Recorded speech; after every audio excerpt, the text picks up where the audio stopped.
Alhamdulillahi Rabbil Alamin, hamdal hamidin, hamdal mustaghfirin, hamdal syakirin was sabirin, hamdal musallin ala habibihil karim. Asyhadu an la ilaha illallah wa asyhadu anna Muhammadan abduhu wa rasuluh. Allahumma salli wa sallim wa barik ala sayyidina Muhammad wa ala alihi wa ashabihi wa li baitihi wa dhurriyyatihi ajma'in. Puji syukur kepada Allah Subhanahu wa taala. Alhamdulillah di pagi yang berkah ini Allah kumpulkan kita di masjid, salah satu masjid tertua di negeri ini. Alhamdulillah. Kita doakan semoga pendirinya yang berwakaf di tanah ini dulu, kita tidak tahu siapapun yang dulu meletakkan satu pasir saja, satu kerikil saja, Allah berkahi mereka di alam sana. Termasuk siapapun yang berkhidmah hari ini, para takmirnya, orang-orang yang memakmurkan masjid, kita kirimkan untuk mereka dan guru-guru kita dan imam yang akan kita baca kitabnya, Imam Abu Madian Al-Ghawth. Surah Al-Fatihah. A'udzubillahi minasyaitonir rajim. Alhamdulillah. Iyyaka na'budu wa iyyaka nasta'in.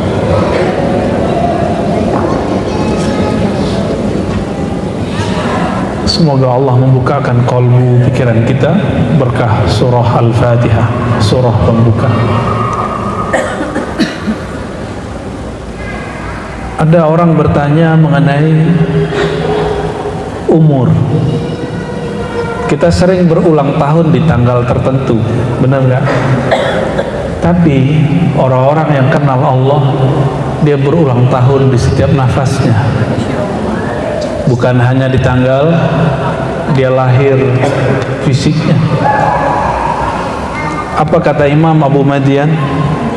Qala al-Imam Abu Madian Al-Ghawthi, umruka nafasun wahidun.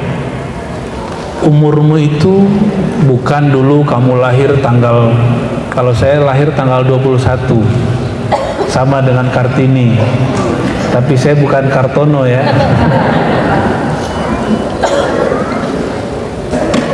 Bukan itu ulang tahunnya. Ulang tahunnya orang-orang yang kenal Allah di setiap nafasnya. Maka orang-orang berulang tahun, jika dia berulang tahun setiap nafas, berarti dia merayakan, mensyukuri umurnya setiap saat. Mau jadi ahli syukur? Maka berterima kasihlah kepada Allah di setiap nafas. Itulah umur kita ya. Dan di dalam Al-Quran, satu-satunya Allah bersumpah dengan umur, itu umurnya Sayyidina Muhammad sallallahu alaihi wasallam. La'amruka, begitu Allah berkalam di Quran, sungguh demi umurmu, demi umurmu. Tidak ada Allah Subhanahu wa taala bersumpah dengan siapapun di antara makhluk ini, manusia, rasul, kecuali dengan umur Sayyidina Muhammad sallallahu alaihi wasallam. Umur apa tadi umur? Satu hembusan nafasmu hai Muhammad. Ya, umruka nafasun wahid.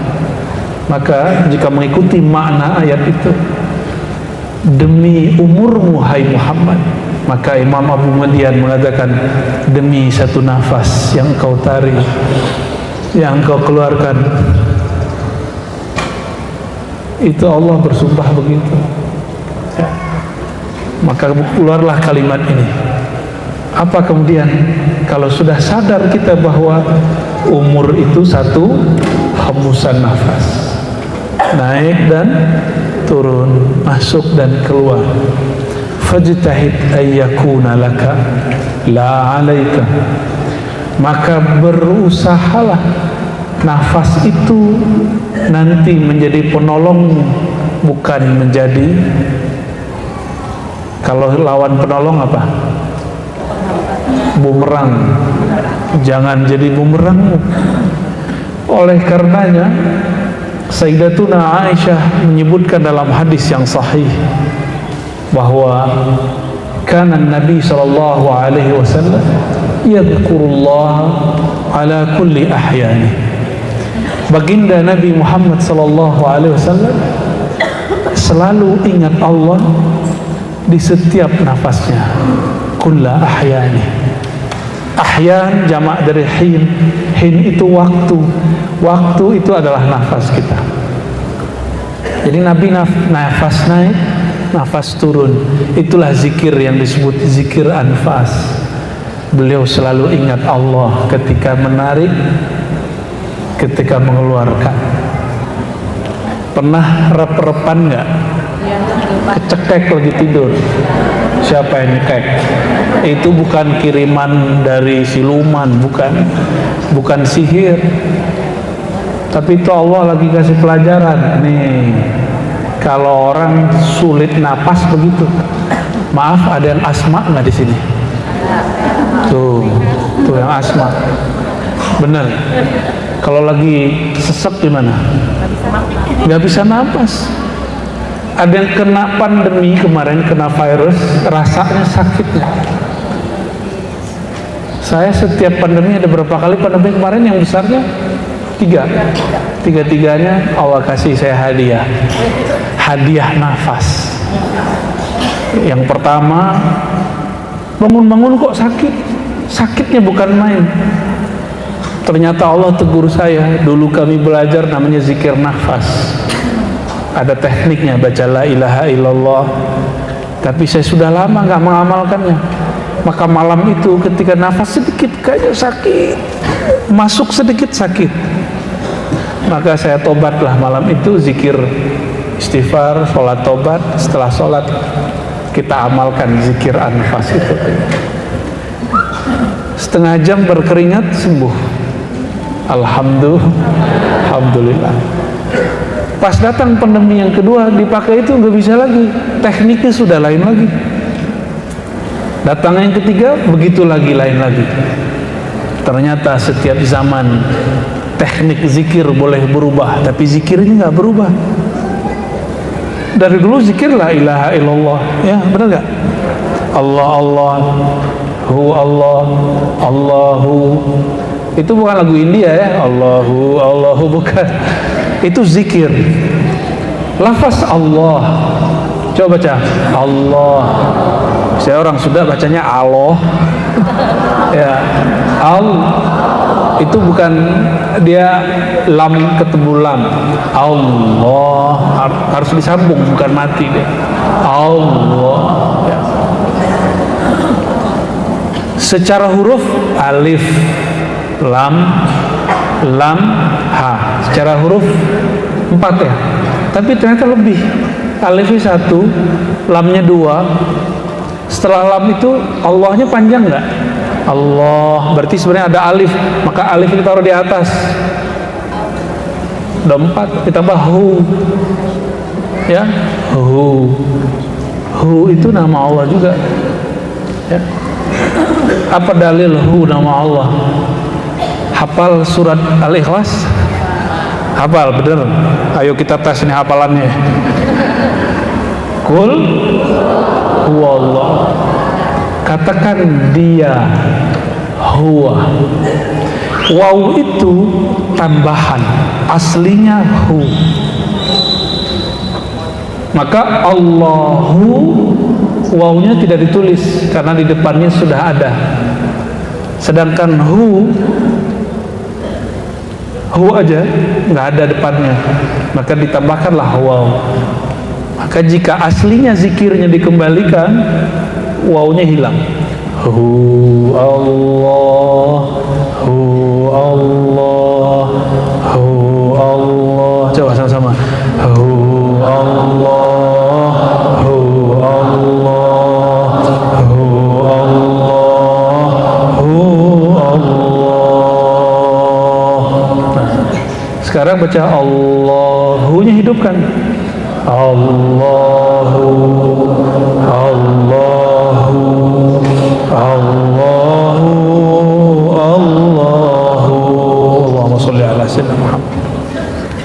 Itu bukan lagi main-main. Orang yang tidak faham, walaupun dia orang Arab, kalau nggak mengerti ilmu huruf, akhirnya membid'ahkan zikir Allah. Ya. Coba baca ayat kursi depannya aja.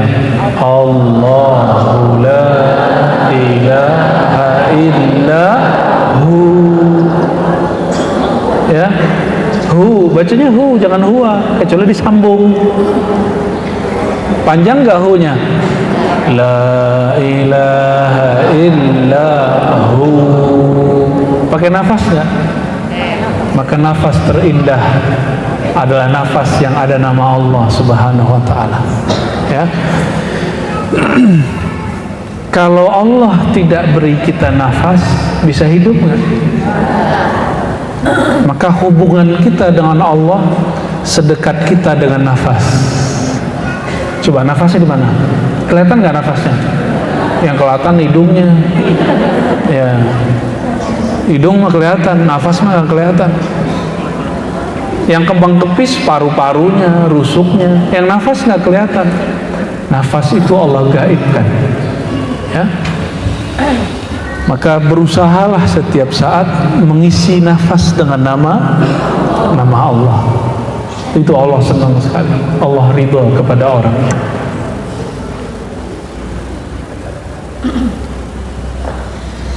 Nafas ini ketika dia menyebut satu nama, dia bergantung kepada makna yang ada dalam qalbu. Maka pada hikmah yang berikutnya yang ke-9 beliau mengatakan, laisa lil qalbi illa wijhatun wahidah. Qalbu, hati itu dia mengarah, tidak mungkin ke banyak wajah, ke banyak arah. Dia hanya satu arah. Jadi qalbu itu dia cuma mengarah kepada satu saja. Maka qalbu gak mungkin bisa mencintai dua zat, bukan dua orang, dua zat di saat yang sama. Karena zat hakiki hanya zat Allah. Selain Allah itu zatnya mungkinul wujud. Dan kalbu itu hanya tenang jika kalbunya sampai kepada cinta kepada Allah. Maka jangan terlalu cinta kepada suami atau istri atau anak. Itu yang dimaksud dalam hadis Imam Bukhari, kitab Al-Adab Al-Mufrad, ahbib habibaka hauban ma. Gitu ya. Kalau kamu cinta, sekedarnya saja. Karena cintamu bukan untuk makhluk, cintamu untuk Allah Khalikmu. Kenapa Allah tidak ridha cinta kita kecuali kepadanya? Karena man ahabba syai'an kana abdan lahu. Ini bukan hadis ya, ini ungkapan hikmah. Siapa yang mencintai sesuatu, dia akan jadi budaknya. Cinta duit, jadi budak duit. Cinta makhluk, jadi budak makhluk. Maka yang dicintai hanya Allah Subhanahu wa ta'ala. Jangan gagal paham ya, kita nggak bahas pernikahan. Saya lagi bahas bab mahabbah, bab cinta hakiki.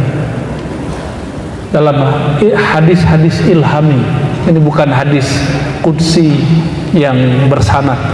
Ini kalam yang didengar oleh para aulia Allah ketika mereka mendapatkan pengalaman ihsaniyah atau syuhudiyah, menyaksikan Allah Subhanahu wa ta'ala.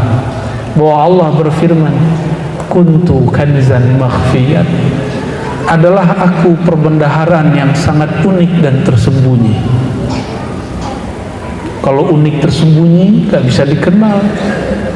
Tapi Allah mengatakan fa ahbabtu an u'rafa, hanya Allah yang boleh begini.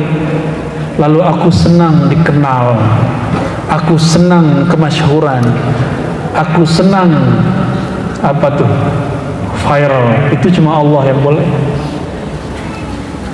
Hanya Allah yang boleh narsis, hanya Allah yang boleh sombong, hanya Allah yang boleh kagum ke dirinya sendiri. Maka jangan pernah kagum ke diri sendiri, ya.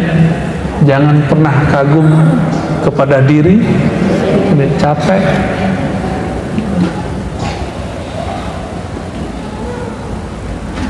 Lalu disebutkan di situ, fa khalaqtul khalqa fa arafuni bi.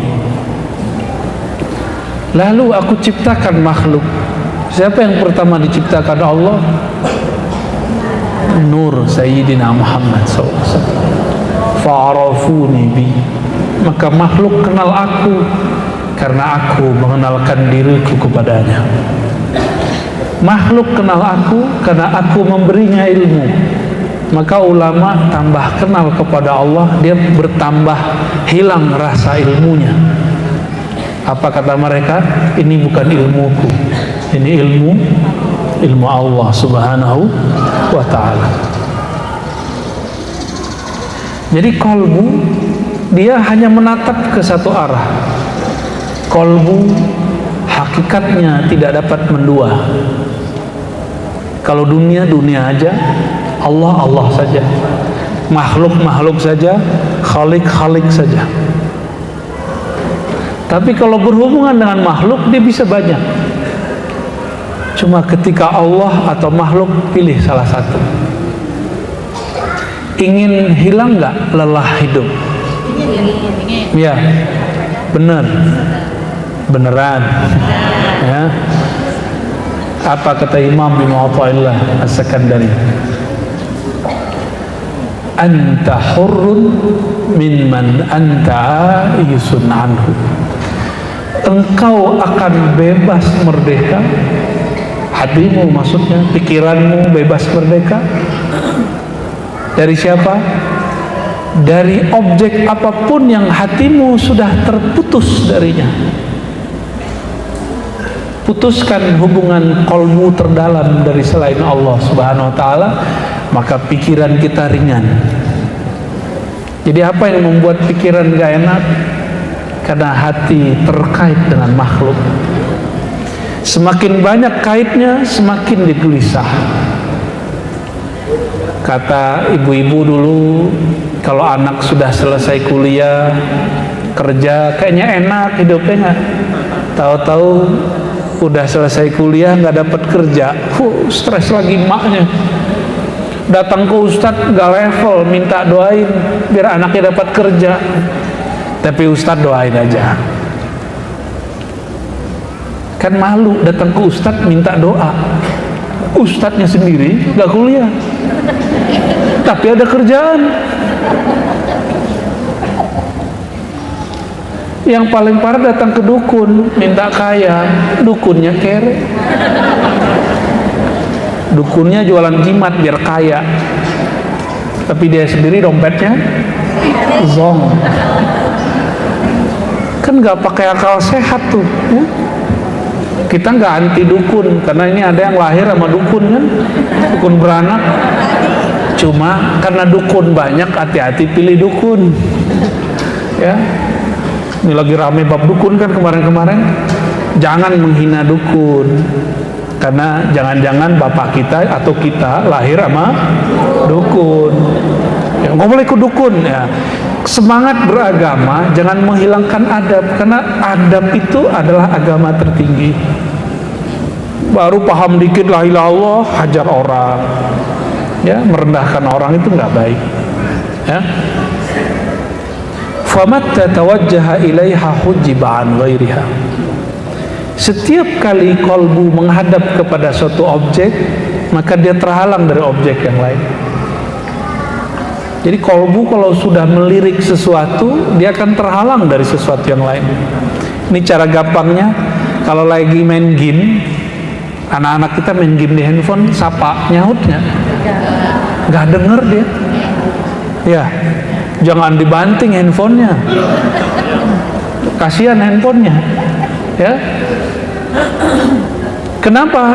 Karena hati si anak sedang asik menikmati game itu. Jadi sama orang yang sedang asik jangan dimarahi, tapi putuskan hubungan dia dengan benda yang dia sedang. Nah, maka anak-anak kalau ada makanan, minuman, ada mainan, yang dia pilih mana? Mainan. Kita sebagai orang tua mesti ngingetin anak bahwa dia perlu makan dan minum. Ada anaknya usus buntu, itu kurang minum karena dia asik bermain. Nah, jadi jangankan orang-orang dewasa, dari kecil kalau kita asik sesuatu kita meninggalkan yang lain. Ya, Allah itu maha pencemburu. Jangan pernah kolbu melirik kepada selain namanya. Ya, jadi di kolbu kita mesti ada nama Allah. Maka bangun tidur yang diingat Allah. Allah nggak minta banyak-banyak, cukup 2 rakaat. Bener gak? Kenapa nggak 4 rakaat? Kan lebih seger. Karena orang tidur nggak berdosa. Zuhur pengennya 2 rakaat, ya kan? Bener? Ya. Tuh kan, pengennya yang ringan-ringan mulu, rukhsah. Gimana mau masuk surga? Giliran beramal pengen rukhsah. Apalagi kalau zakat, nanyanya biar nggak bayar zakat. Ya. Biar gimana caranya terhindar dari bayar zakat. Ya.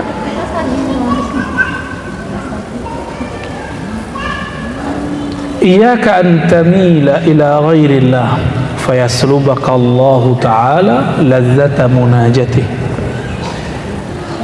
Sholat subuh tadi nikmat atau masih ngantuk-ngantuk? Kayaknya ada yang jujur aja, ya ngantuk ya. Zikir pagi sore gimana? Lagi zikir? Gitu ya. Bener. Malam tadi tahajud nggak? Tahajud apa takajud? Nonton. Tidurnya depan TV. TV-nya nonton.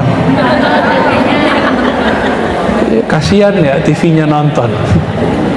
Yang ditonton orangnya tidur. Kita kenapa tidak dapat menikmati zikir, wirid, munajat, tahajud? Jawabannya, karena ada kecenderungan hati kepada selain Allah, sedikit saja. Saya ini siang ngelirik satu benda, misalnya nih motor keren, keren juga nih motor, pengen beli. Kepikiran, lagi zikir baca subhanallah, tapi kepikiran motor, Harley gitu. Malamnya kalau zikir terganggu, yang muncul Harley. Maka kita sholat tobat lagi, ya Allah ampuni kami. Maka ada tobat bukan dari dosa mata, tapi dari dosa kecenderungan kolbu. Udah pernah belum tobat dari kolbu yang berselingkuh kepada selain Allah? Belum, makanya sholatnya gak nikmat, wajar. Ya, kalau kita pernah tengkar sama pasangan, biar enak lagi hubungannya, minta maaf gak? Ya, kekasih sejati kita Allah. Jika pernah kita mengkhianati Allah, minta maaflah kepada Allah dengan sholat tobat, istighfar, tobat yang banyak. Aku, ya Allah, hatiku telah menduakanmu. Udah pernah begitu belum? Jadi sama Allah tuh kayak pacar, ya, manja-manja dengan Allah. Jangan kayak ketemu dengan Algojo, kamu gak sholat, neraka. Jadi yang kebayang sama kita, Allah itu tukang ancam. Wahai yang maha mengancam, itu yang terbayang. Allah yang maha mengancam itu nggak ada namanya yang banyak, kecuali cuma Al-Wa'id, Al-Muntaqim. Yang lain isinya apa? 90% nama Allah isinya kasih sayang, Rahman, Rahim, semua. Hatta nama Allah Ar-Razzaq itu yang maha kasih sayang dalam memberi rezeki, Al-Karim yang maha kasih sayang dengan pemurah. Allah itu saking pemurahnya, meskipun kita lupa kepadanya, meskipun saudara-saudariku ini lagi sholat tapi nggak ingat Allah, ya kan? Allah masih kasih nafas gak? Coba kalau Allah itu pencemburu kayak orang depan-depan saya ini, kalau yang ono aman. Kayak yang depan-depan saya ini cemburunya kan tinggi, mau niru-niru Allah kan. Kalau tahu pasangannya senang sama yang lain gimana? Ya, kalau Allah niru kita, mau kayak kita nggak karim, mungkin kita sudah hancur binasa dari dulu. Dan Allah itu maha karim, sangat karimnya, sangat pemurah penyayangnya, khusus untuk umat Nabi Muhammad SAW. Umat terdahulu ada yang dikutuk jadi biawak. Makanya Nabi Muhammad SAW ngeliat biawak begini. Tapi Khalid Al-Walid makan biawak. Biawak dibakar kayak sate, nyate biawak. Ada nggak sate biawak di Bandung? Ya. Khalid Al-Walid makan. Nabi ngeliatin, kok bisa ya Khalid makan, kira-kira begitu. Nabi geli. Ditanya oleh seseorang, wahai Rasulullah, kenapa engkau tidak makan biawak? Tapi biawak sono beda sama biawak sini ya. Dab apa namanya itu?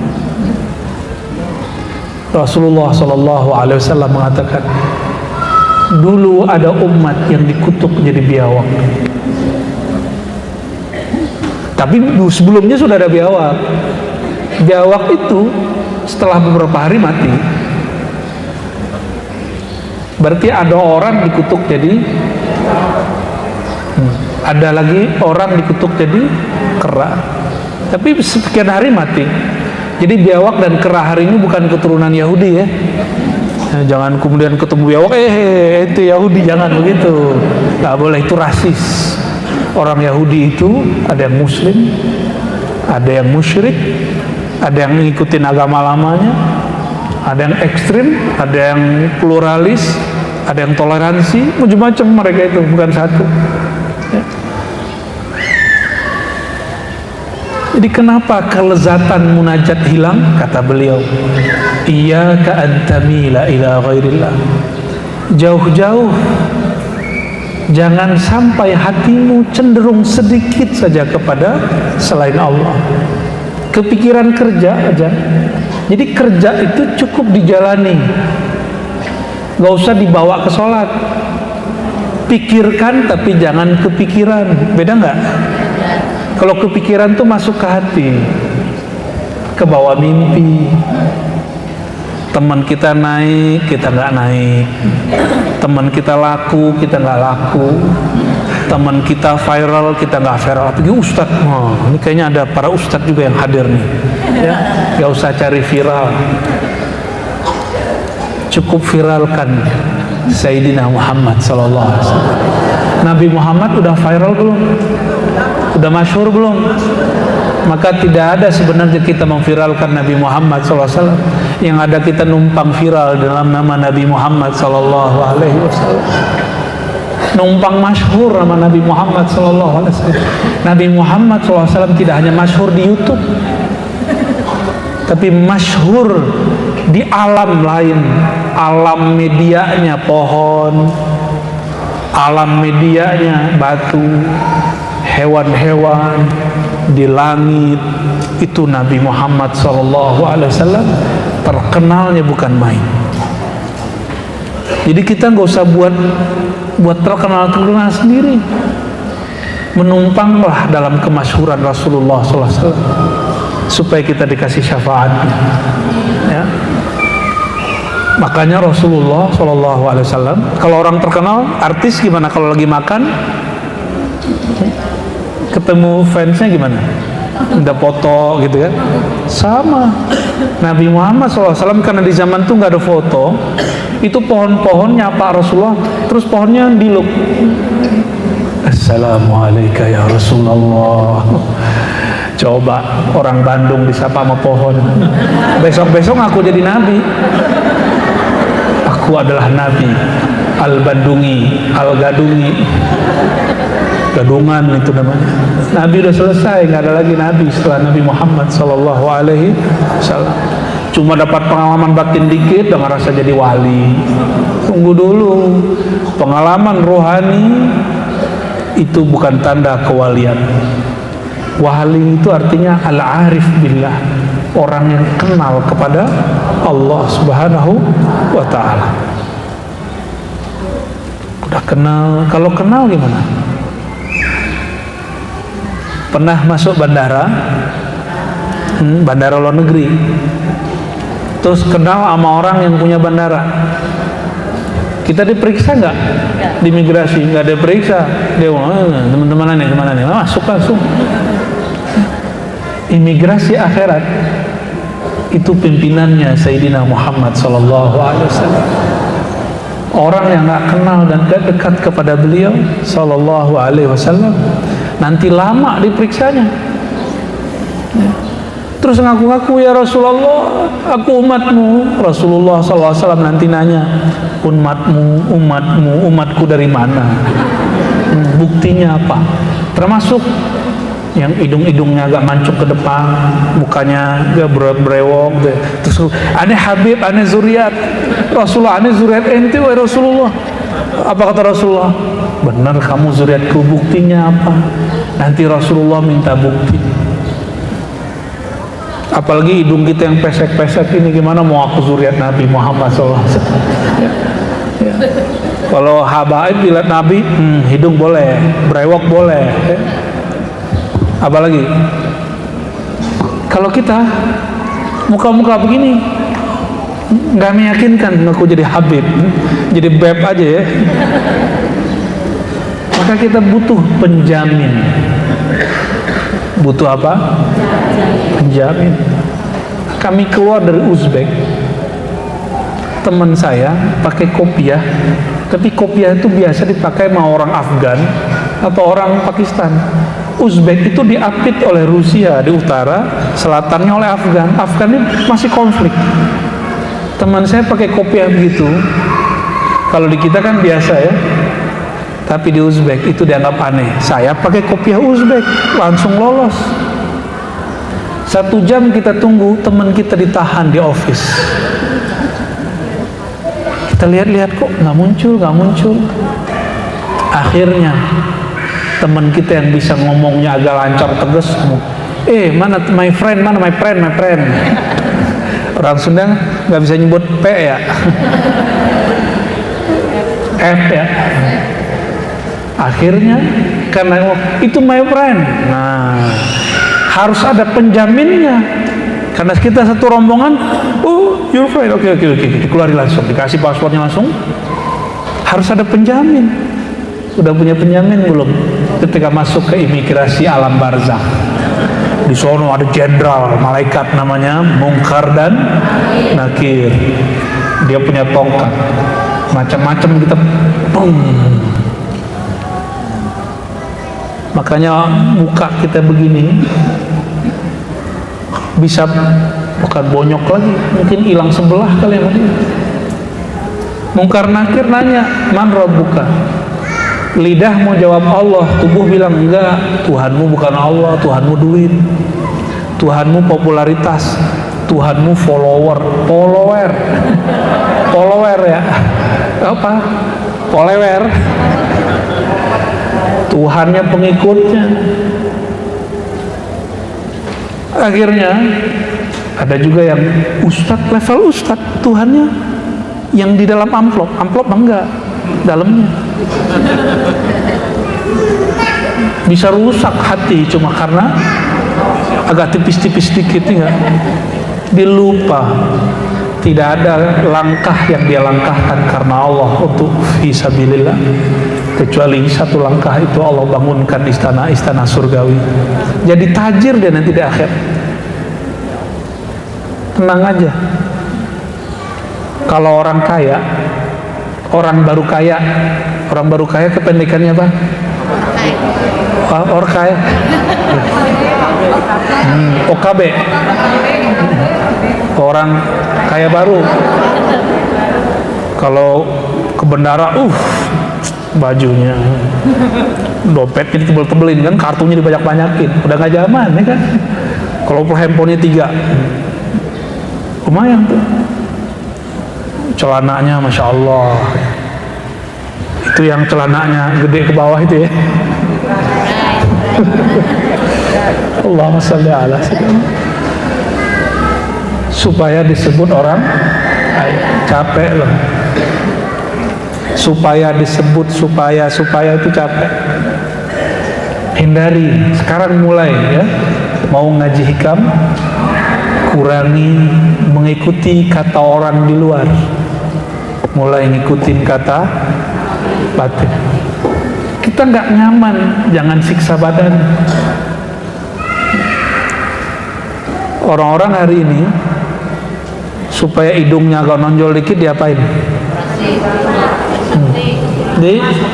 Ya itu, waduh, lihat nggak ini saya? Lihat, ini tadinya mau gede, kita mau biarin aja, ternyata gatel. Suntik doang sakitnya bukan main. Gimana orang yang oplas ini tuh, gimana yang ngurangin rahang itu. Tapi karena ingin dapat pujian, kamu cantik ya, kamu keren ya, mereka mau. Kasihan ya, kasihan. Orang-orang seperti ini jadi budak popularitas. Kalau budak popularitas, berarti dia bukan budak Allah, toh? Orang ini selama-lamanya lelah. Ta'iba abdud dinar, lelahlah hamba selain hamba Allah. Ya. Jadi orang-orang yang hatinya ada kecenderungan sedikit saja kepada selain Allah, kelezatan zikirnya Allah cabut.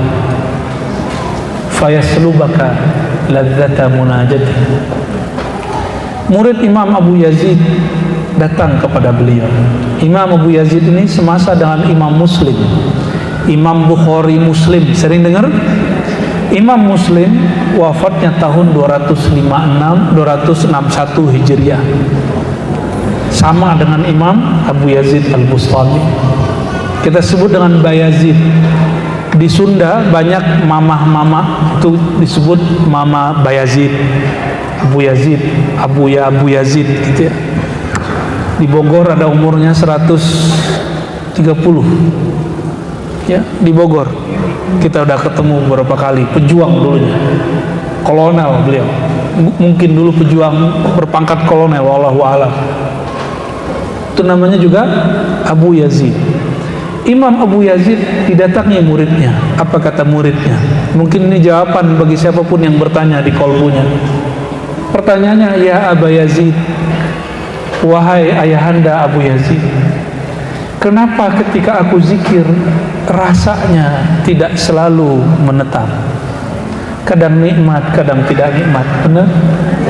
Kadang lezat, kadang tidak lezat. Bahkan beberapa waktu belakangan ini sulit sekali menikmati tahajud. Aku bangun tahajud tapi tidak menikmati tahajud. Aku zikir pagi sore tapi tidak nikmat. Aku datang manakiban, zikiran, istighosahan, wiridan, rotiban, tahlilan, khataman, khotam, semua nggak ada. Semua wirid, semua majelis lagi tapi gersam. Apa kata Imam Abu Yazid? Wahai ananda muridku, jika engkau tidak merasakan lezat munajat di malam hari, berarti engkau berkhianat kepada Allah di siang hari. Mungkin hatimu pernah cenderung kepada selain Allah di pagi hari, di siang hari, di sore hari, maka malamnya Allah ambil. Nikmatnya udah gak ada. Tahu jawabannya jadinya? Kalau malam kita sudah cenderung kepada selain Allah, kalau siang ditambah malam kira-kira gimana? Dulu di zaman Imam Abu Yazid belum ada TV, belum ada Netflix, belum ada YouTube. Maka mereka dulu gak ada gangguan apapun. Cuma terganggu karena kerjaannya, melihat lawan jenis, melihat orang-orang masyhur, pengen masyhur. Terganggu sedikit hatinya, malamnya tidak merasakan munajat. Terus gimana nasib orang-orang yang tidurnya di depannya TV, di tangannya YouTube? Gimana nasib orang-orang yang dihantarkan tidurnya dengan Netflix? Kita nggak ngelarang orang nonton yang baik-baik, tapi pinter-pinter memilih tontonan. Ya, kita nggak ngaramin nonton Korea kok ya.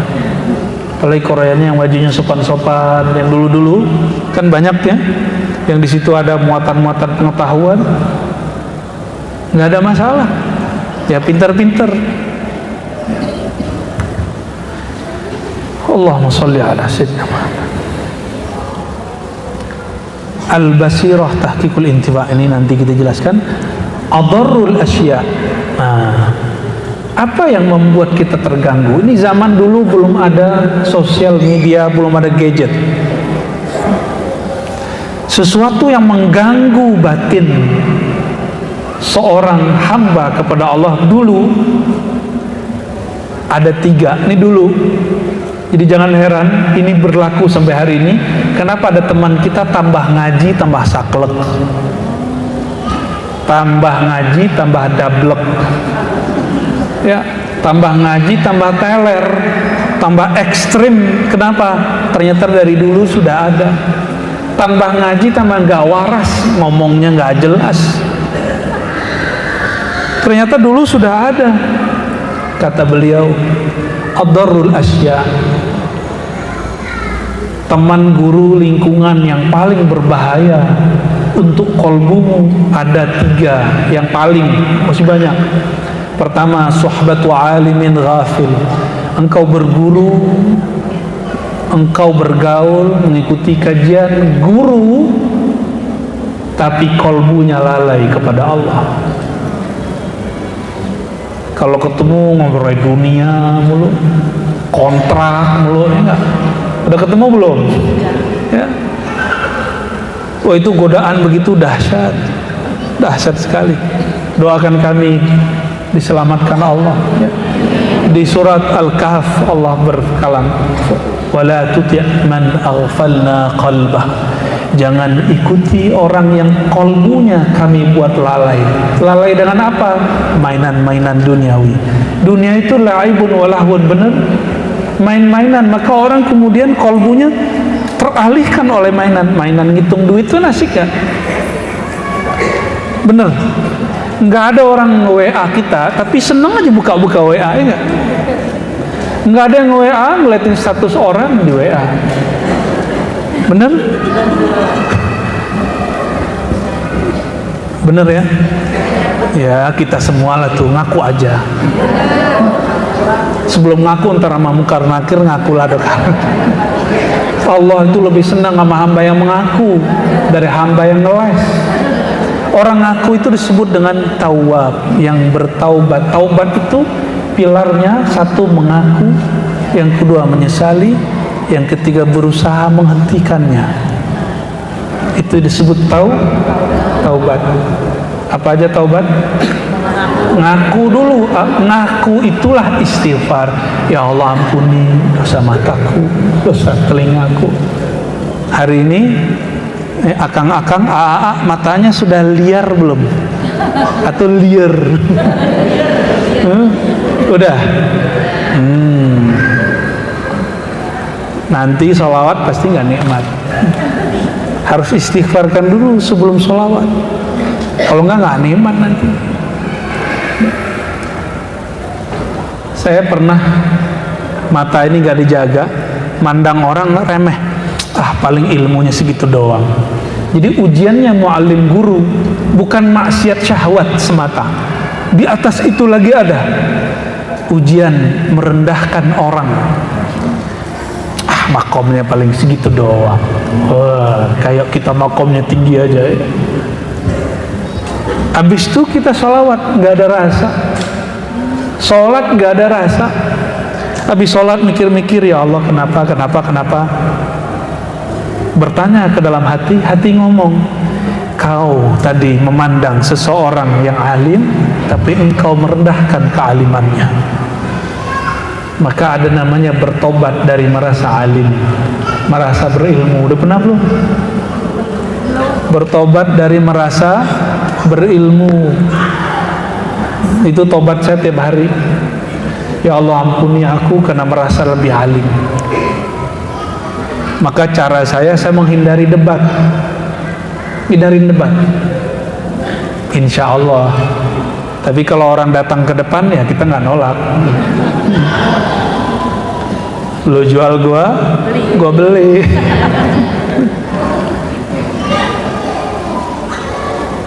Itu yang pertama.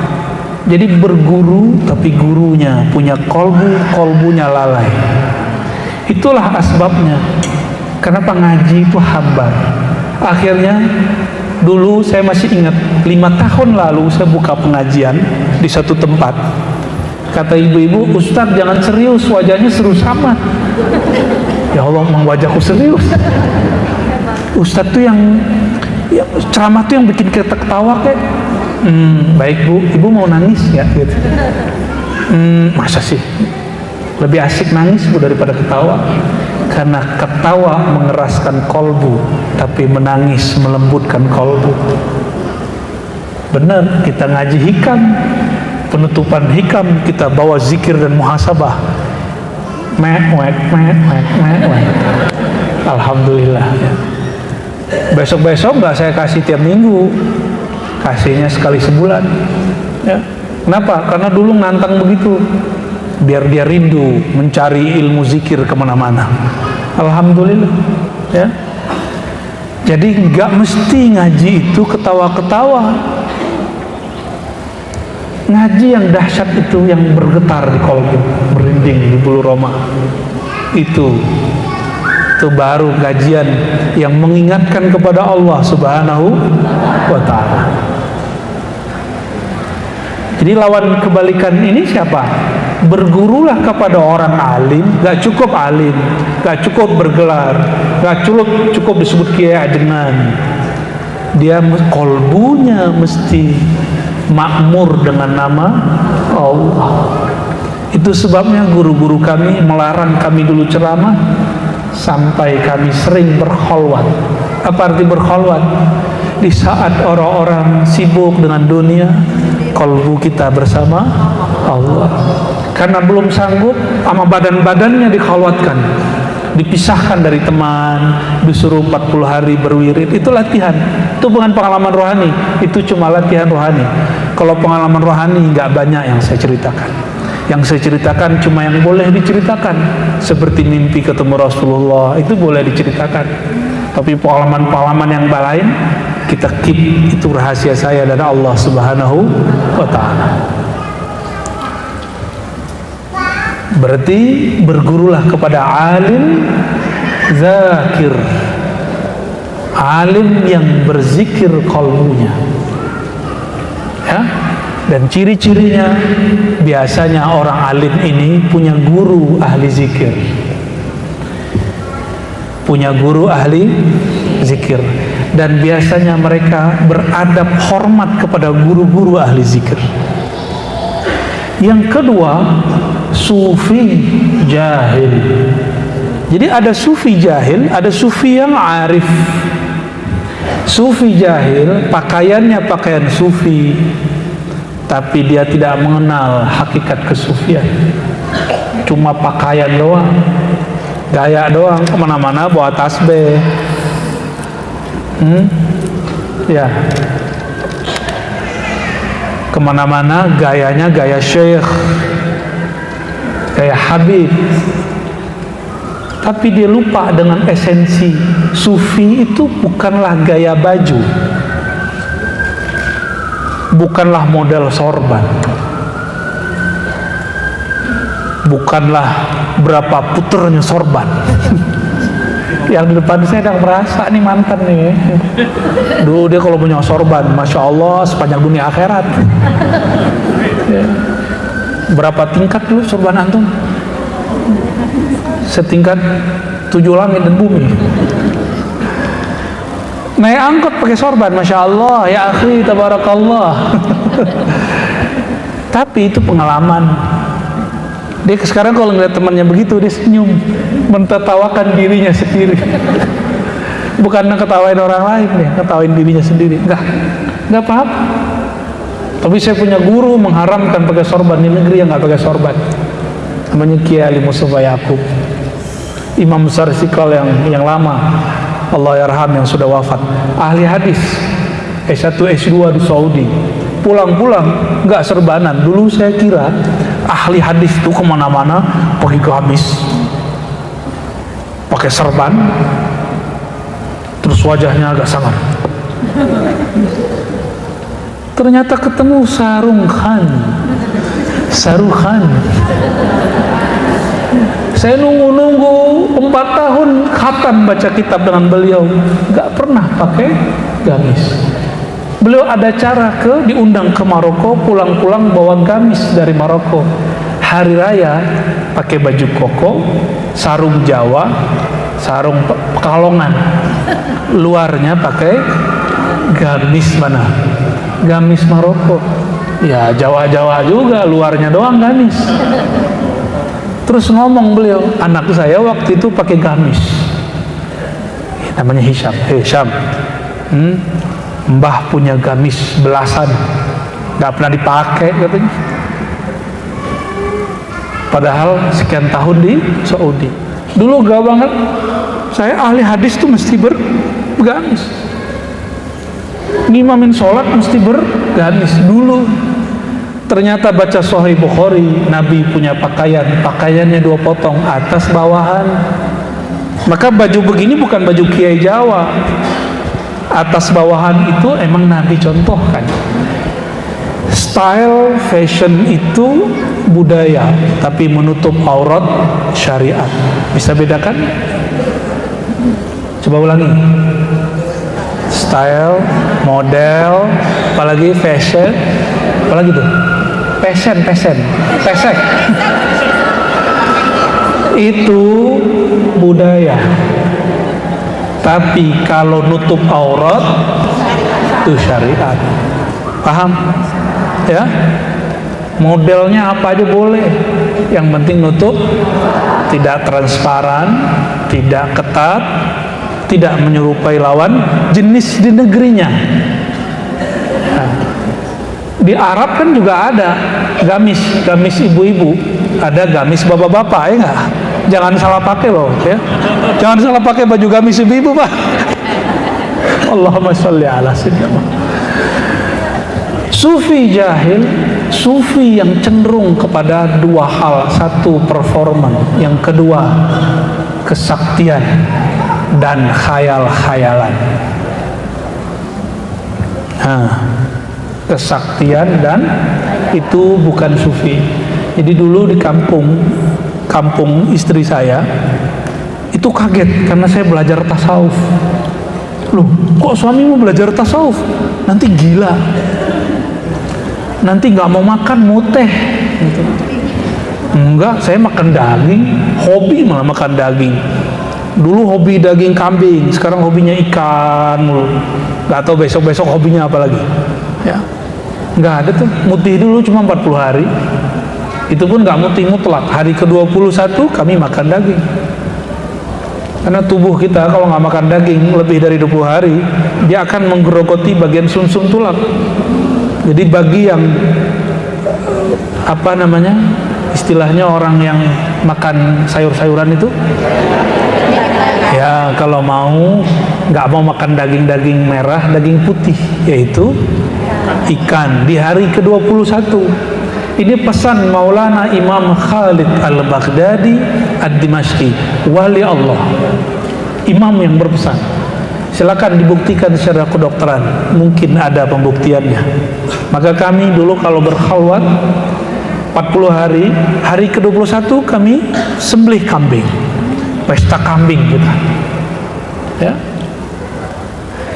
Jadi ahli-ahli zikir tidak pernah mengharamkan makan. Mereka hanya membatasi dirinya untuk makan. Ada seorang ulama di zaman salafus soleh nggak mau makan gandum atau nasi zaman ini, apalagi kebuli, apalagi makan nasi liwet, udah masaknya lama. Dia makannya roti-roti yang halus, tidak perlu diolah banyak, langsung makan, lalu diambil tasbihnya. Ditanya oleh muridnya, wahai tuan guru, kenapa engkau tidak makan seperti kami makan? Apa jawaban beliau? Jika aku mengikuti gaya kalian, nanti wiridanku ketinggalan. Ternyata ini imam 24 jam dia nggak zikir dengan lisan itu cuma buang air, mandi, dan makan 2 kali sehari. Kita makan berapa kali sehari? 3. Cemilannya? Katanya mau diet, ya nggak? Sufiyun jahil, orang yang cari-cari kesaktian, ya, itu bukan sufi. Amalan ini dapat ini, itu bukan sufi.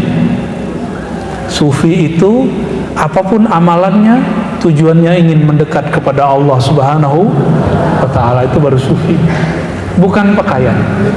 Maka hati-hati kalau duduk ketemu di jalan orang-orang baju kaos, siapa tahu hatinya hati sufi, ya. Sebagaimana saya juga tidak selalu mengagumi orang berpakaian ustadz, saya juga berhati-hati kepada orang berpakaian tidak berpakaian ustadz. Siapa tahu kolbunya lebih ustadz daripada kita, lebih ajengan daripada kita, ya. Mulai hati-hati kita. Yang terakhir kata beliau, hati-hati dengan wa'izun mudahinun, orang penceramah yang membual, yang banyak minyak-minyaknya. Kalau bahasa aslinya mudahin itu yang terlalu banyak bumbunya, terlalu banyak ketawa-ketawanya, atau terlalu banyak bawa cerita-cerita palsunya. Dulu masih ingat nggak zaman ada majalah-majalah orang bangkit dari kubur, itu tuh jangan sebut ya, ntar marah yang punya. Ya, masih ingat nggak? Ya, cerita-cerita begitu dulu laku. Ini zaman sudah beda. Siapapun yang Allah takdirkan menjadi muallim, guru, ustadz ajengan, mulai ngajar pakai kitab, gak usah malu. Kalau mau bawa kitab, beli tablet, ya. Kalau males apa nggak sanggup beli tablet, gimana dong? Doa aja deh. Allahumma sholli ala sayyidina Muhammad. Kurangi 3 ini. Kata Imam Nawawi,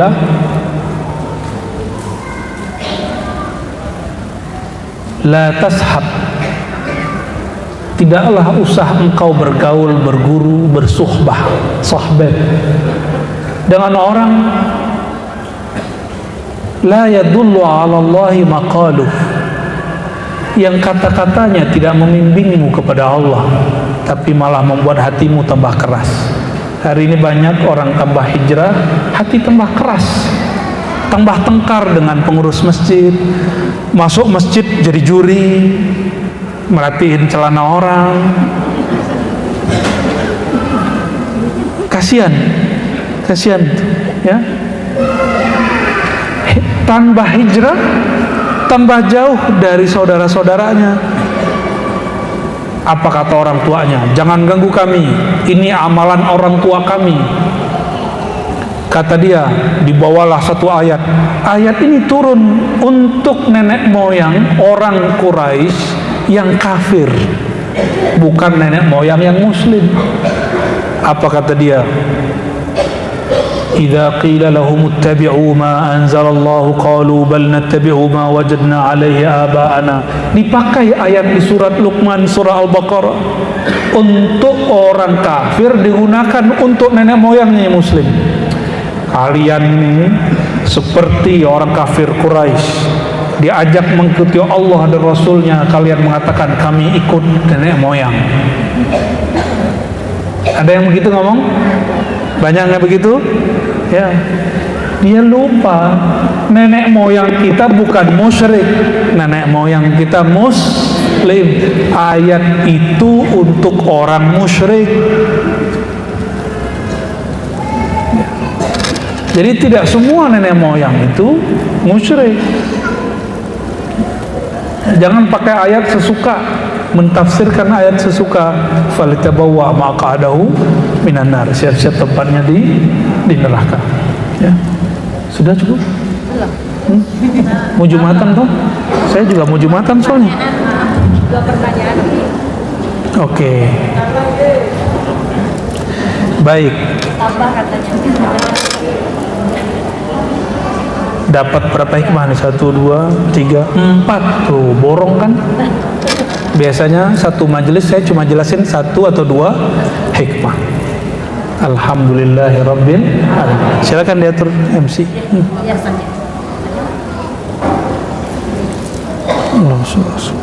Ya baik, terima kasih Abu ya. Kita persilakan kepada jemaah mungkin ada pertanyaan dari kita batasi hanya untuk 2 pertanyaan saja. Tapi sebelum menyampaikan pertanyaan kembali saya ingin dengar dari suara dari Bapak Ibu semuanya. Audis Grup Berkah sejagat raya. Sekali lagi Bapak Ibu mohon izin. Oke, kesini ada yang ngacu juga ingin kembali dengan suaranya. Izin Abu ya. Baik, Audis Grup Berkah. Hatur nuhun, terima kasih. Dan saya izin hanya satu dari ikhwat yang ada di ujung sana yang mengenakan hijab warna hitam. Baik, izin saya menuju ke arah sana. Ya baik, silakan Ibu. Silakan sampaikan nama dan asal daerah mana. Mungkin bisa lebih mendekat ke arah saya.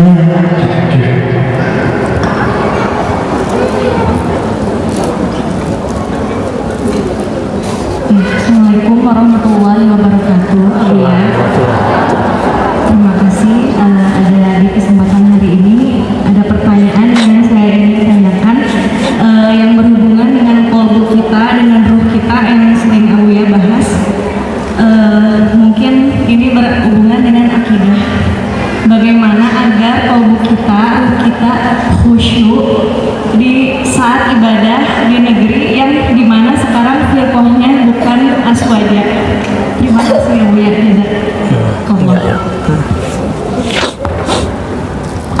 Ya baik, terima kasih Teteh sudah menyampaikan pertanyaannya, tapi lupa menyampaikan nama Anda siapa.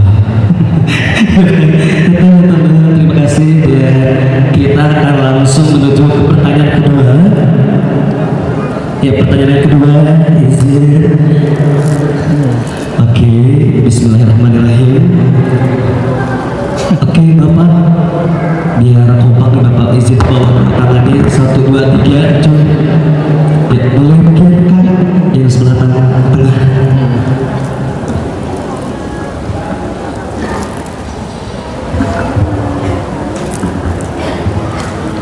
Bismillahirrahmanirrahim. Assalamualaikum warahmatullahi wabarakatuh. Assalamualaikum. Terima kasih atas kesempatannya. Alhamdulillah menghadirkan saya untuk berkesempatan memberikan pertanyaan yang mana pertanyaan ini sudah dibawa saya dari rumah. Terima kasih kepada Allah. Alhamdulillah. Pertanyaannya, nama saya Tubagus Ismail, berasal dari Rancaikek. Kebetulan kemarin di Al-Jabar tidak bisa mengikuti karena berhubungan dengan pekerjaan. Alhamdulillah di sini saya bisa bertemu dengan Buya. Hampir setiap hari saya mengikuti channel dari Buya tentang pembahasan. Kalau dulu itu lebih dalam lagi tentang ruh. Tapi dari sana dari pembahasan tentang ruh ada suatu pertanyaan yang mungkin ingin saya tanyakan, yaitu tentang apakah yang dimaksud dengan tiupan ruh itu bimakna penciptaan atau bagaimana? Dan hakikat ruh itu pada diri manusia ketika kata Buya pernah saya mendengar tidak berdiri, tidak diam dalam tubuh, tapi ta'aluk.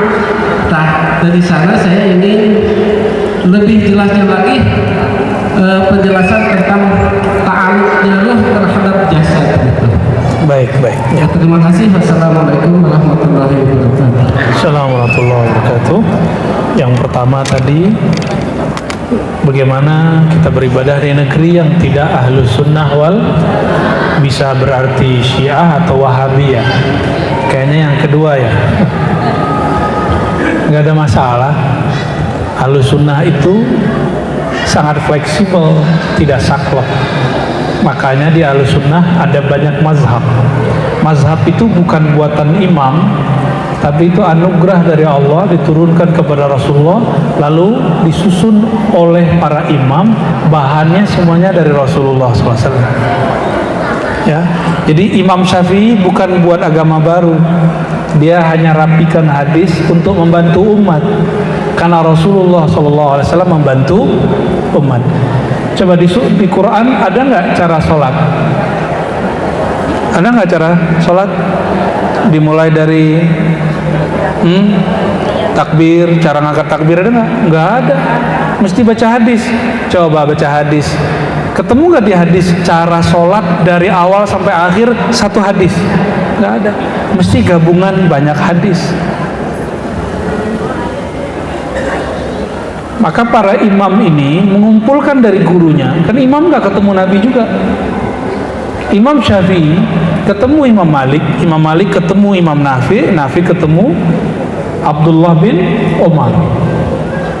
Jadi kalau orang ngomong langsung saja kepada Rasulullah, itu orang pembohong. Ahli hadis benci sama orang begini. Ya. Jangankan kepada Rasul Sallallahu Alaihi Wasallam, ahli hadis itu paling geram kalau ada orang ngomong ini, guru saya Sianu. Sianunya udah meninggal.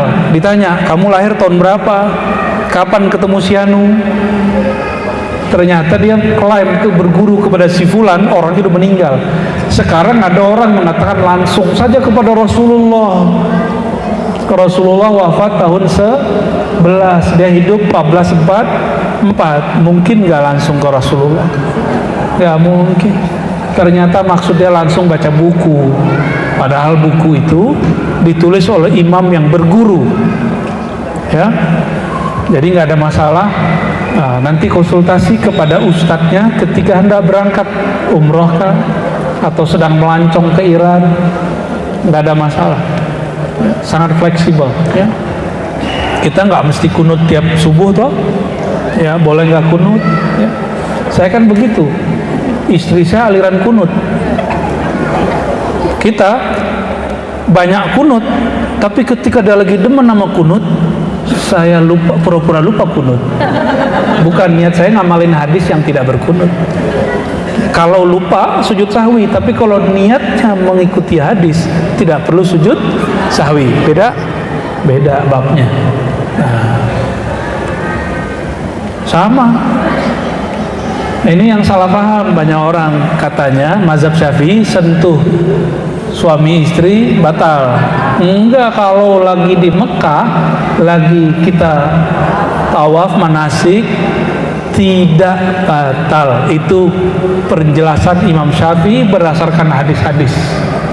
Tapi beliau mengkhususkan di mana tidak perlu pindah mazhab. Saya tidak perlu pindah mazhab. Ya, masih sesama mazhab Syafi'i, tapi beda paham karena beda guru, beda hadis yang didapat. Jadi mazhab fikih kita sangat kaya. Nah, jadi nggak usah khawatir, walaupun berbeda paham, beda akidah dengan Wahabi kah, Syiah kah.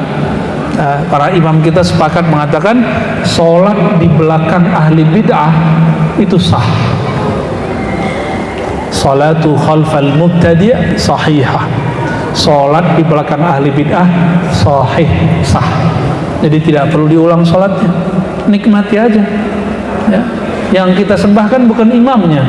Yang kita sembah Allah. Apalagi ini pengurus masjid, ustadz jamaah ini jangan jadi juri kalau jadi jamaah. Ya. Nikmati siapapun imam di depan. Ya, capek kita kalau jadi juri. Yang jadi juri cukup orang juri MTQ aja tuh, ya. Terus yang kedua, tuh bagus ya, TB yang punya toko bangunan. Ya, tuh bagus. Pertanyaannya bagus, tapi sebenarnya pembahasan ini sudah saya tutup. Cuma secara keilmuan teologi saya boleh buka, tapi secara ilmu ma'rifat sudah nggak saya buka lagi.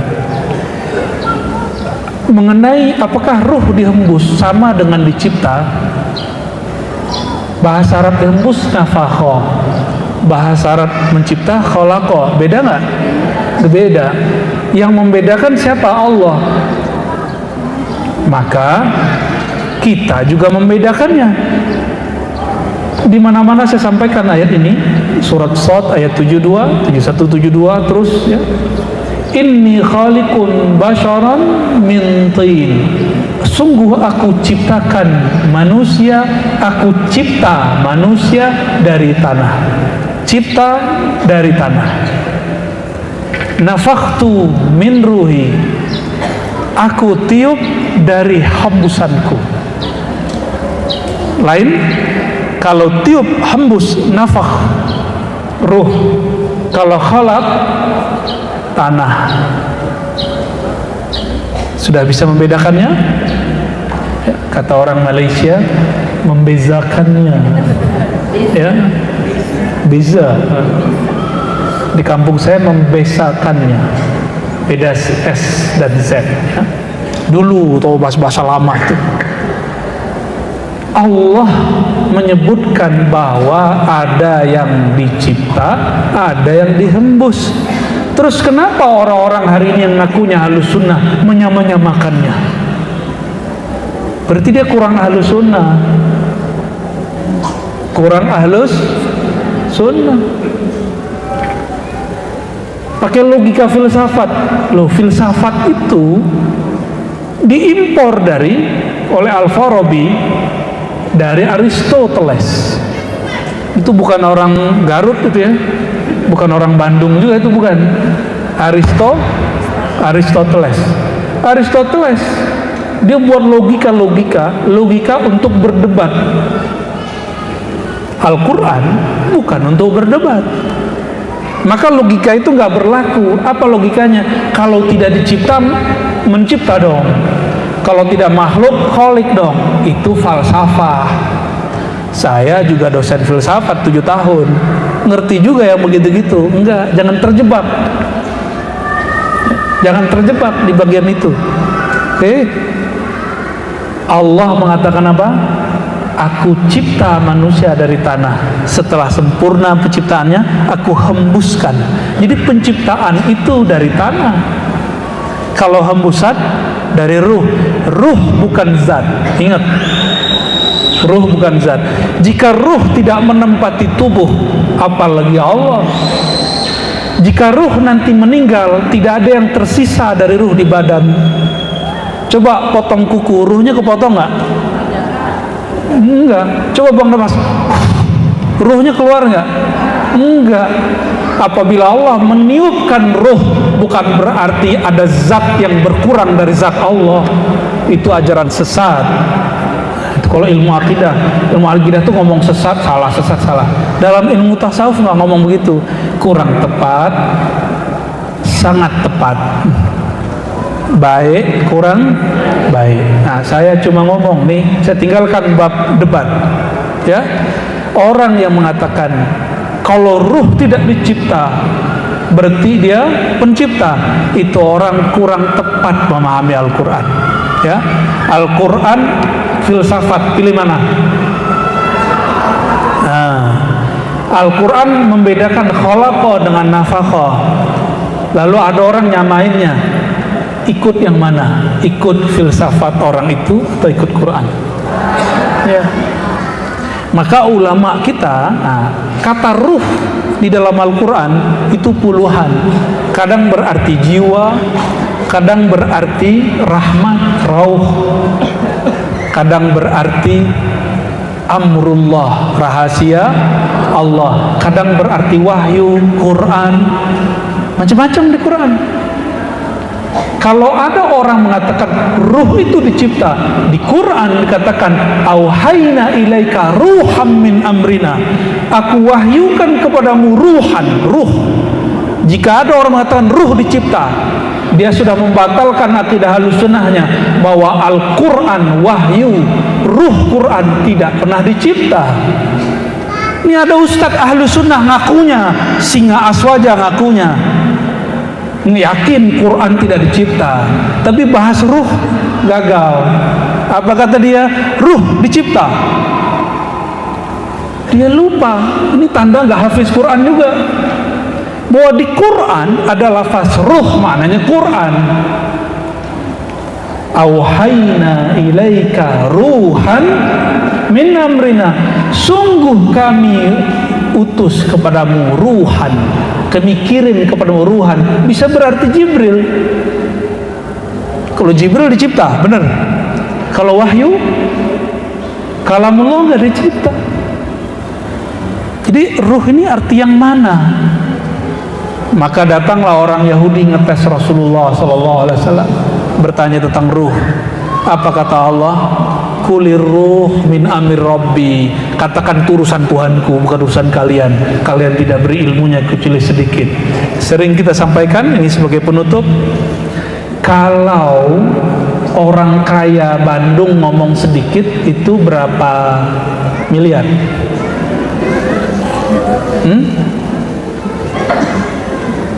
Berapa miliar? Orang tajirnya Bandung nih ngomong dikit, batuk dia sudah 10 M. Ya, batuk doang. Gimana kalau berdahak? 20 M. Gimana kalau dia muntah? Itu baru dikitnya orang kaya. Orang kaya ngomong dikit, batuk 1 M, bayangin coba. Cuma pencet-pencet doang di tangannya. Udah ketemu belum sama orang kaya di dunia begitu? Saya udah ketemu, banyak ketemu begitu. Ada orang yang pusing dengan kemiskinannya. Udah ketemu belum dengan orang yang pusing sama kekayaannya? Saya udah ketemu beberapa orang, unik-unik itu orang. Ajib, luar biasa. Batuk 1 M. Kalau berdahak sebelum Allahumma sholli ala Sayyidina Muhammad. Kalau makhluk tajir ngomong sedikit, itu 1 M. Sedikitnya orang tajir. Yang maha tajir di alam semesta siapa? Kalau Allah bilang, aku tidak beri kamu ilmu tentang ruh kecuali sedikit. Sedikitnya Allah berapa? Sudah pernah keliling dunia belum? Keliling Bandung aja saya belum. Gak bisa keliling. Setiap kesini pasti dipaksa ngajar, ya kan? Gak boleh keliling. Saudara-saudari kemuliaan Allah, terutama tuh Bagus dan teman-teman, ya. Dulu di tanah Sunda ini ada namanya Syekh Abdul Muhi Pamijahan. Ini Syekh Imam orang Jawa sebenarnya, tapi besarnya di Sunda. Beliau ini pakar ilmu ruh. Ya, saya pernah berkunjung waktu rihlah ke Bandung tahun lalu. Ketemu seorang kiai, dia nyimpen dari moyangnya tulisan tangan lama, sudah berumur mungkin ratusan tahun, isinya tentang kajian ruh. Pakai bahasa Sunda. Ini tanda orang Sunda juga punya peradaban ruhani. Cari itu, silakan dicari, ya. Cari aja sendiri. Ya, Syekh Abdul Muhi Pamijah, silakan ke sana. Itu murid langsung dari Syekh Abdul Rauf As-Sinkili, ya, dan juga pernah langsung ke Mekah ketemu dengan Imam Qurani, gurunya Syekh Abdul Rauf. Ke Baghdad, kemana-mana beliau, ya. Silakan, beliau bertorikot Qadiriyah dan Syatariyah, begitu juga Kholotiyah dan macam-macam. Cuma yang masyhur torikot ruhani, torikot ruhnya, yaitu Syatariyah. Maka banyak simbol-simbolnya. Silakan dicari-cari, ya. Semoga ketemu. Kalau nggak ketemu balik sini aja, ya. Nanti kita buka-buka dikit-dikit. Kemarin kita buka dikit, banyak yang nggak seneng, ya kan? Tapi yang seneng banyak juga, ya. Alhamdulillah. Gimana nggak seneng? Yang nggak seneng justru orang yang nganggap dirinya kiai dan ustadz. Saya dikritik keras. Apa kata mereka? Saya hargai mereka. Mungkin bentuk sayang kepada jamaah. Cuma maaf, bagi saya jamaah nggak bodoh-bodoh amat. Kajian berat begini kok dibuka di kalangan umum? Saya nggak buka kajian berat, saya buka kajian yang diperlukan oleh ruhnya mereka. Maka orang-orang walaupun dia gak kuliah tinggi, gak nyantri, pasti seneng, nyaman dengerin kajian itu. Tuh yang nyantri berapa orang di sini? Pesantren kilat. nggak banyak kan? Pasti ada beberapa yang nyantri. Tapi kalau sudah bahas ruh, semuanya senang. Kenapa? Paham nggak paham, ruhnya paham. Karena fahamnya ruh tidak ada ibaratnya. Kalau masih bisa dikata-katakan, itu belum ruh, itu masih di kolbu, masih di sir. Maka yang saya buka ini itu masih bahasa kolbu tentang ruh, belum bahasa ruh itu sendiri. Karena kalau bahasa ruh itu tidak berhuruf dan bersuara. Ya, jadi ini masih kulit-kulit, bro, ya. Sis, bro kiai, sis nyai, saya tidak buka mutiara yang terdalam. Ini masih yang kulit-kulit yang ada di kitab. Bisa kita pertanggungjawabkan semua. Termasuk kajian dulu, kajian nama ruh, itu ada semua di kitab. Ada semua. Orang dulu nyebutnya isim Ali, nama langit, nama bumi, nama hakiki, ya. Tapi karena orang nggak mau lagi, ya sudah kita tutup. Sudah nggak ada lagi kajian ruh, kajian nama ruh udah nggak ada kan? Udah nggak ada, saya udah tutup. Nggak ada lagi, ya. Nggak tahu kapan lagi dibuka. Allahumma sholli ala Sayyidina Muhammad. Saudara-saudariku karena Allah, semoga Allah meridhoi majelis kita, memberkahi siapapun yang berjasa untuk kajian ini, yang mendirikan masjid ini, yang mewakafkan masjid ini, yang bersih-bersih di masjid ini, ya, yang berkhidmat untuk masjid ini. Semoga Allah berkahi semua. Ila ruhin Nabi sallallahu alaihi wasallam wa ila arwahi al-anbiya wal mursalin wal anbiya والأولياء والعلماء وآبائنا وأمهاتنا والمسلمين والمسلمات في مشارق الأرض ومغاربها والواقفين لهذا المسجد والمعمرين. الفاتحة.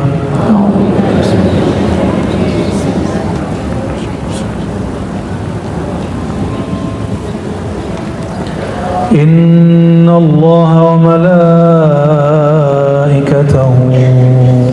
يصلون على النبي يا أيها الذين آمنوا صلوا عليه وسلموا تسليما. لبيك اللهم صل وسلم وبارك عليه. صلى الله على محمد صلى الله عليه وسلم. صلى الله على محمد صلى الله عليه وسلم. صلى الله على محمد صلى الله عليه وسلم. اللهم يا الله يا رحمن يا رحيم يا كريم يا رب سيدنا Muhammad. Ya Allah, wahai Tuhan yang mengirim kekasih sejati Nabi Muhammad sallallahu alaihi wasallam. Allahumma ya Allah, yang memandang ke dalam kalbu kami, ampunkan ya Allah jika ada dalam kalbu kami nama selain nama Engkau. Ya Allah, kami mengaku ya Allah bahwa hati ini belum betul-betul setia kepada Engkau ya Allah. Allahumma ya Allah, maafkan jika kami sholatnya masih mengingat selain Engkau ya Allah. Ya Allah, ampuni rumah tangga kami ya Allah, ampuni orang tua kami ya Allah, ampuni guru-guru kami ya Allah, ampuni siapapun yang ngaji yang hadir pada siang hari ini ya Allah, ampuni siapapun yang memanfaatkan kajian ini ya Allah. Allahumma ya Allah ya muqallibal qulub, ya Allah, hati kami selalu berubah ya Allah, kadang soleh, kadang tidak soleh, kadang baik, kadang tidak baik. Hanya Engkaulah yang selalu baik ya Allah, hanya Engkaulah yang selalu tetap ya Allah. maka tetapkanlah kami dalam rahmat-Mu ya Allah. Tetapkan kami dalam taat kepadamu ya Allah. Jika Engkau hendak mengubah kami ya Allah, ubahlah kami dalam kebaikan yang diganti dengan kebaikan. Allahumma ya nur, wahai ya Allah yang menerbitkan cahaya, pemilik cahaya, hati kami gelap ya Allah, gelap karena banyak maksiat ya Allah. Kami mungkin tidak maksiat di depan makhluk-Mu ya Allah, tapi ketika kami sendiri tidak ada yang memperhatikan kami, kemudian bermaksiat dengan mata ini ya Allah, bermaksiat dengan lisan ini ya Allah, bermaksiat dengan hati ini ya Allah. Allahumma ya Allah ya Ali, ya Ali, ya Halim, Engkau maha tahu semua aib kami ya Allah. Mau kami lari kemanapun ya Allah, Engkau tahu semua kesalahan kami ya Allah. Tapi betapa jahilnya kami ya Allah, kami lebih takut aib ini dibuka di depan makhluk daripada dibuka di hadapan Engkau ya Allah. Allahumma astur auratina indaka wa inda khalqi. Makanya ya Allah, kami berharap ya Allah, tutuplah semua aib kami di sisi-Mu dalam pandangan-Mu, lalu di hadapan makhluk-makhluk. Allahumma ya Razzaq, ya Razzaq yang maha menurunkan anugerah keberkahan, berkahi batin kami dengan mengenal Engkau ya Allah, mencintai kekasih Engkau Nabi Muhammad sallallahu alaihi wasallam, mendekat kepada guru-guru yang hatinya hadir bersamamu ya Allah. Berkahi kolbu kami dengan menyebut nama Engkau ya Allah. Berkahi akal fikiran kami untuk bertafakur ya Allah. Berkahi zahir kami dengan rezeki yang halal ya Allah. Berkahi tubuh kami dengan kesehatan ya Allah. Berkahi anggota tubuh kami dengan ketaatan bukan kemaksiatan ya Allah. Allahumma rabbana atina fid dunya hasanah wa fil akhirati hasanah wa qina adzabannar.